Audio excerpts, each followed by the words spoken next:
La conferenza dei 22 comuni è pronta per qualsiasi atto importante se nel caso non ci sentissero in nessuna maniera.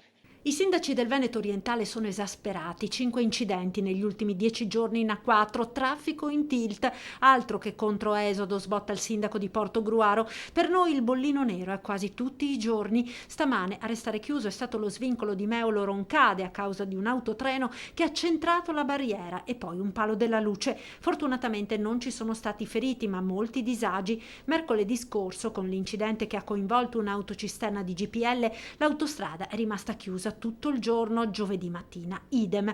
I primi cittadini dell'area da mesi chiedono che la questione del completamento della terza corsia venga risolta subito ed andranno a Roma. Noi abbiamo fatto un incontro nel municipio di Portogruaro col presidente Fedriga, con la responsabile, col presidente delle autovie Paniz, con il delegato del presidente Zaia, e siamo al punto che noi abbiamo chiesto come conferenza dei sindaci, abbiamo firmato una richiesta di colloquio col presidente Draghi. Noi andremo a Roma per far capire, dimostrare la sofferenza e la difficoltà che abbiamo con questa terza corsia. Andremo a Roma per far capire che effettivamente è un nodo molto critico non solo per il nostro mandamento, ma per l'asse est-ovest. C'è poi il problema della viabilità ordinaria.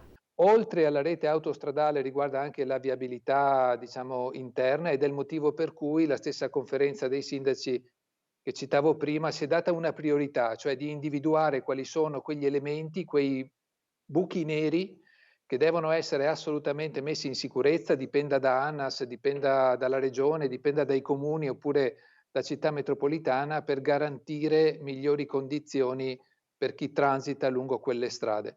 Confidiamo entro la fine del mese di ottobre di riuscire a completare lo studio e poi dire quali sono le priorità per quanto riguarda la Venezia orientale.